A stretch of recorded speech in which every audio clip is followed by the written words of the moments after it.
மனைவி வாழ்க்கையினுடைய மிக முக்கியமான ரோல். எல்லாருக்கும் திருமணம் இருக்கு, திருமணமான பின்னாடி துணை இருக்குது. ஒரு மனைவி என்றால் என்ன அம்சங்கள் அந்த பெண்ணிடத்தில் முக்கியமாக இருக்க வேண்டும்?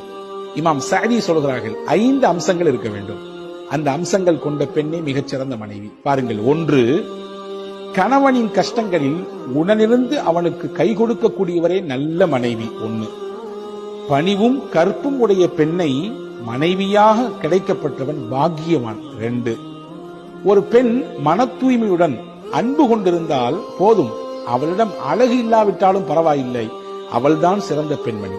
3, 4வது, கோபமான மனைவியோடு காலந்தல்வதை விட சிறைச்சாலை வாழ்க்கை பெரியது. இமாம் சாதி சொல்கிறார். 4, 5வது, எப்போதும் எதை எடுத்தாலும் சண்டைக்கும் சச்சரவுக்கும் இருக்கக்கூடிய மனைவியோடு வாழ்வதை விட வேறெங்காவது தூர தேசத்துக்கு போய்விடலாம்.